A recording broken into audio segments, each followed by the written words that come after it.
We had an island full of bison. We had a sky full of flight.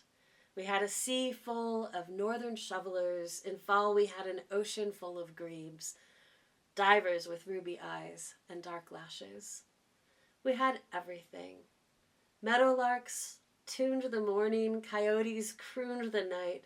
We had beaches full of sand, and each grain a spherical world, not ground, but grown.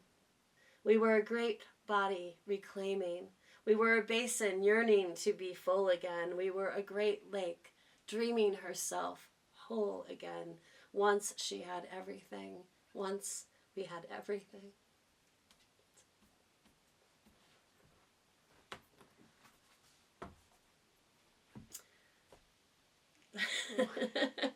That's that poem. Yeah, it's a little tough to sit with that, I think, like a future in which it's lost.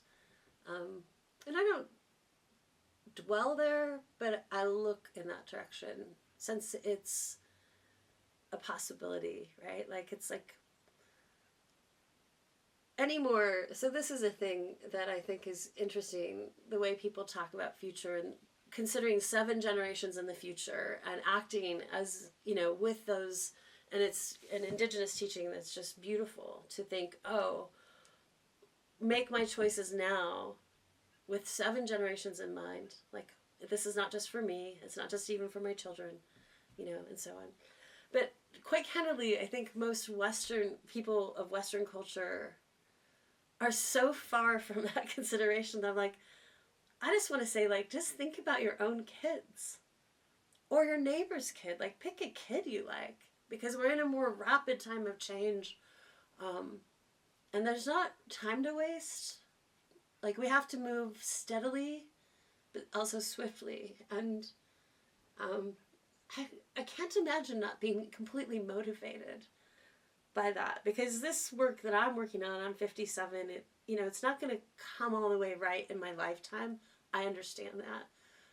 But I'm only here for what, 25, 30 more years. So what I do understand is, like, I have to throw my full weight into this turn. Like, we all have to throw our weight into the turn. Like, we got to turn a really big ship, right?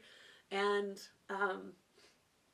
it matters. What I do now matters. What everyone does matters. And it matters to, of course, 7 generations from now, but also just frankly matters to the kid on your street. And if you're an older person and you're not thinking about that, we're like missing this piece of culture where we would be thinking beyond ourselves. Like, we're actually called, if you're older, you have a role.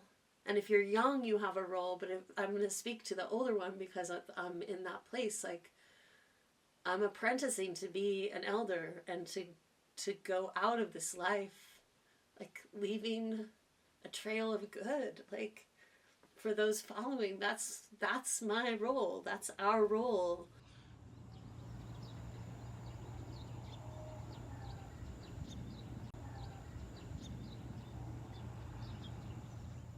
My grandmother told me this story, and she said one day a Shoshone hunter brought home a sizable kill, and it was far too big to be eaten by his family. And she said when he got there, there was a mountain man nearby standing there that looked at the size of the kill, and he said to the hunter, "How are you going to store the excess meat?" Because drying and storing technologies were well known at the time. And the hunter looked at the mountain man, puzzled, and he said, "Store the meat? Why would I do that?" Instead, he sent out an invitation for the whole village to come together to dance and sing around his fire and enjoy a great feast. That happened, and that night, as everyone was going home, tired and happy and bellies full for the first time probably in a long time, the mountain man approached the hunter again and said, "Given the uncertainty of fresh meat in the forest, it would have been wiser for you to store the excess meat for your family for the future. And the hunter looked at the mountain men again and said, store the meat. I store the meat in the belly of my brother. Are we willing to live that way again? What are we willing to sacrifice personally for our brother or our sister or our community members? Are we willing to do that? And that story just really resonates with me about our ability to take care of each other. And the world is so much bigger than us individually. It should be our communities and making sure our communities are safe.